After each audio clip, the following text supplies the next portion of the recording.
I got another video for all this stuff after Lockup Season 2, Episode 31. Let's get into it. So, Lacey meets up with John and admits that she's been talking to another guy. And John was like, this is all a lie. Like, how long y'all been talking? And she was like, we haven't had sex. Girl, that did not answer the question. And that's what I'm talking about. Y'all don't be paying attention. She completely ducked the question. I know it's hard when you find out info like this, but you got to make her answer the question. And like I said before, no answer is an answer, bro. By her not saying how long she knew this nigga or been with this nigga, you should already be assuming it's been a grip. Amber's friend Michelle wants to go out to eat with Amber and Vincent to get him drunk and get to the bottom of the whole situation with the little adoption shit. So he gets there like 30 minutes late, and then the friend is like, so why you want to commit so early? Damn, bitch, what happened to getting a nigga drunk? You know what I'm saying? I'm not saying you had to get a nigga hammered. You know what I'm saying? I could pay for a couple of my own drinks, but like, shit, at least warm a nigga up. You know what I'm saying?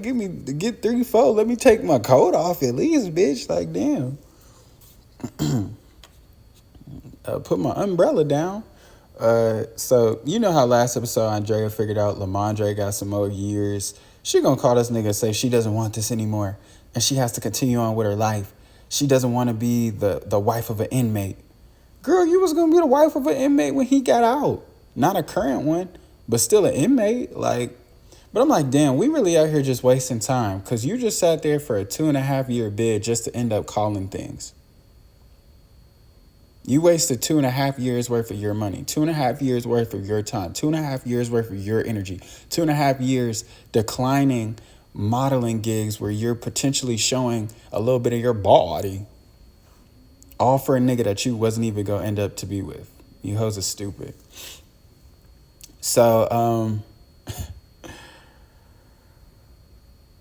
Angela's kind of tripping out about Tony working at the little motel, and she's thinking like, oh, he's with one of those motel bitches like that. And I'm just thinking to myself, like, when do you see young hip women with banging ass bodies working at a Motel 6?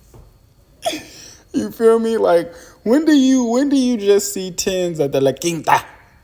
You feel me? Like, and if you do see tens at the La Quinta, like, just let me know which one that is so I can head there immediately, bruh.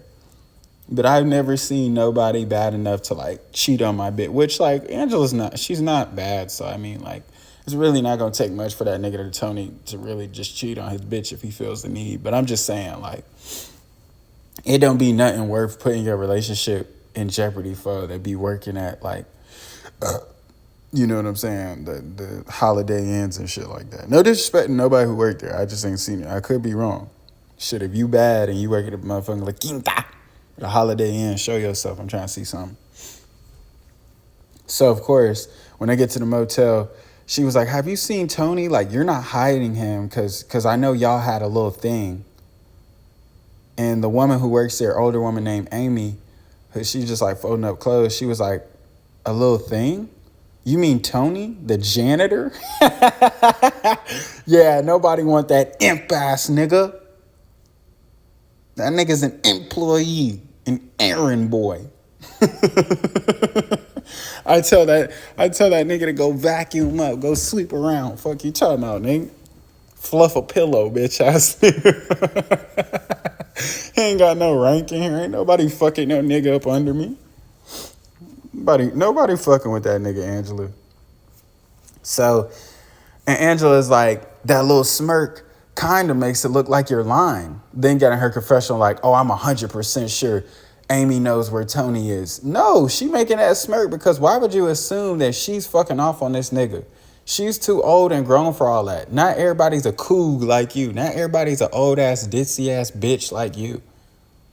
This lady sitting up here folding up laundry, doing her job, and you fucking up her piece about a nigga who's fucking anything moving and anything going.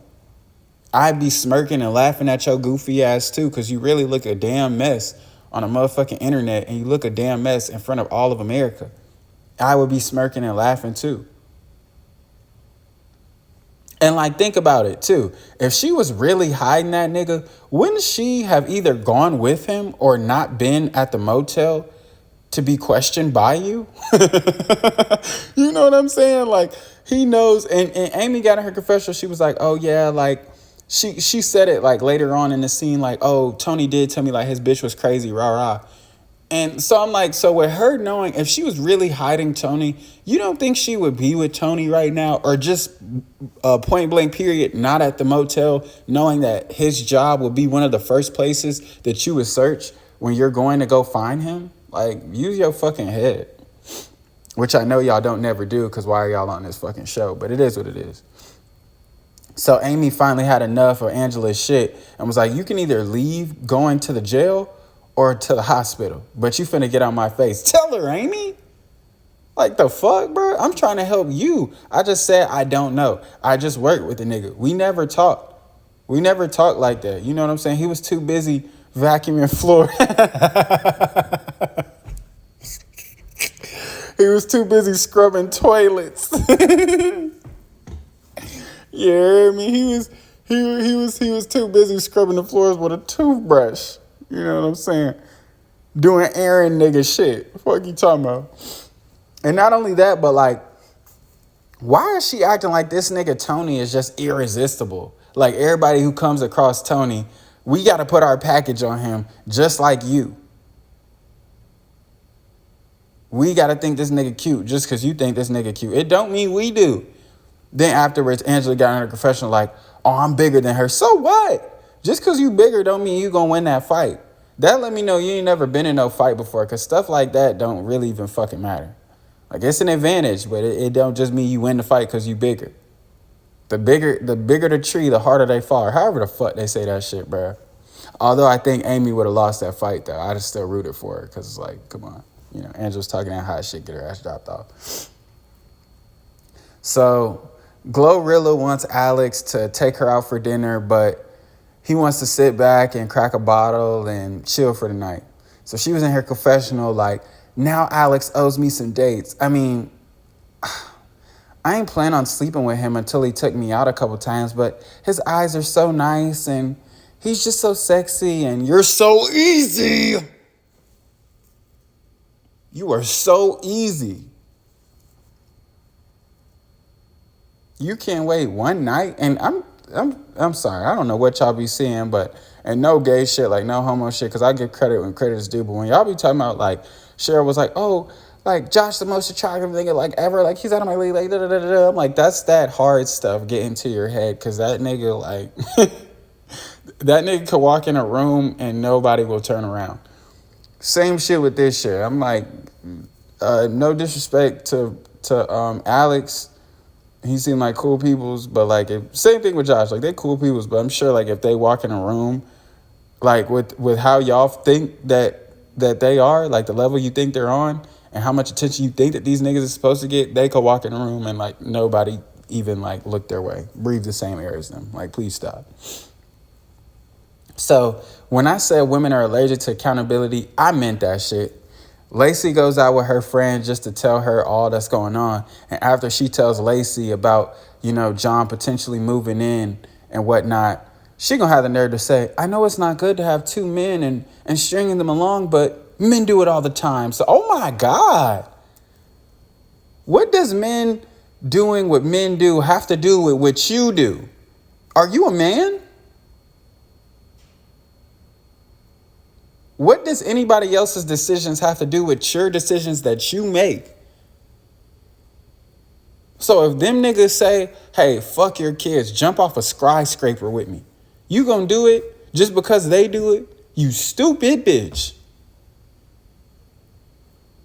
Oh, I know it's not good stringing people along, but I do it because men do it. No, you do it because you want to string these niggas along. And I'm not going to tell you what you can and can't do, what you shouldn't do. But let's not sit up in here and try to point fingers and gaslight everybody into thinking that, hey, at some point, Lacey was a lover girl. No, bitch, you was a cam girl all your life. You was an OF model, prostitute, stripper all your life. Not saying them women can't be good girls, but like at least at some point in their life, they decide to turn the tide, change the tide. Bitch, start going to church, something. Bitch, start wearing less revealing clothes. She get the little implants out her body, and those are implants because she got a Z cup. and so much filler that she can't move her fucking mouth. Like, this shit is crazy. So Alex talks over the phone with his high school sweetheart, and he's like, oh, she been there with me through everything. And he was like, while she's recovering, you know, we still talk. Like, while she was recovering, you know, when he got locked up, they would still talk or whatever. So he said he's waiting to let Glorilla know, but he's just going to play it out. And in my opinion, it depends, like, on why y'all are still having combos. Like, if this is a romantic relationship in the past and, you know, she only talks to you on that type time of trying to rekindle things, then yeah, Glorilla gonna have a problem with that. But if she just talking to you as a friend and somebody, you know, who helped her through her addiction and when y'all was both going through hard times, and like, I don't think it's gonna be a problem. You feel me? But if it's more than that, like, yeah, it might be something. Well, honestly, knowing Glorilla, it's going to be a problem either way. You got to know your bitch. You feel me? Like, once you know your bitch, you know, like, little shit. Like, my bitch, for example, I told some random bitch happy birthday. She was like, you told a bitch happy birthday? Like, I never do that.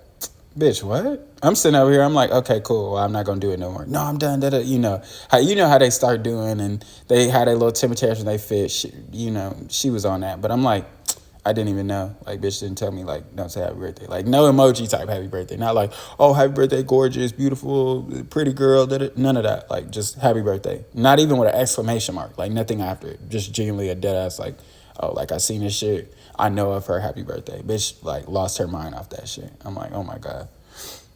But that I wasn't reading the scouting report about my bitch. It's a new bitch. That's not really my bitch. I have a lot of bitches, so she's not really my bitch. She's one of my bitches. So bad. Yeah, I gotta know the scouting report, but it is what it is. After a long day of search and rescue, Angela and Tommy sitting down at the food place, and this nigga Tommy gonna say, so what do we do now? Nigga, go home. Fuck, I look like chasing this nigga around. Like, we tried it for a day, it ain't work. Ain't no telling where he is. He either gonna show up or he left. He left. And this is for the better, for his life and Angela's life, regardless of the outcome. Angela asked the waitress if she seen Tony. She was like, yeah, he flirt with everybody in here. Look at y'all. See, he's a ladies' man. Nah, y'all ain't listen. Because the waitress was like, he's a ladies' man, or at least he thinks. Meaning he be trying it, and he even be flirting with her. And she said, just because he flirt, you know, don't mean it go any further, that they entertaining. Come on, they waitresses, bruh. They want tips, nigga. Same thing with strippers and shit. When y'all niggas go in there with strippers and be trying to take them home and wife them up, like, nigga, they're strippers. Same thing with bottle girls. Nigga lead a club, nigga really sitting over there thinking like he got a chance with a bottle girl. No, nigga. She trying to make you pay a band for that goddamn little ass bottle of Patron. She don't give a damn about you, nigga, and your career and where you're at in life and your aspirations. Nobody gives a damn. She trying to make sure, nigga, you give her $1,500 for that bottle of $1,800. You goof ass nigga. Give a damn about you, nigga. Fuck about your shit. So the funny thing is, when the waitress tells him, you know, where he lives or you know, where he lies close to, Angela got in her confessional, was like, if Tony's seeing another woman, I can't promise you what I'll do. We know. And I'm glad you're not making promises, because you staying with that nigga. And that's why it took her so damn long to spit it out. She was finna lie, but then she realized I was watching. If Tony's with another bitch, bitch sound like Goku powering up or some shit. Like, bitch, stop. If that nigga's with another bitch, you're going to take him back home and say, I hate that you're with another bitch, but I forgive you. But in the end, they get like a call and from like the halfway house or from like, you know, the sheriff, I don't know. And they was like, yeah, we found that nigga and we arrested him. So he could have still potentially been with another bitch. But by the time that they, you know, got the call or whatever, like after they had ate, you know, that was that. So it is what it is. Anyway, definitely like and subscribe, share, catch your friends.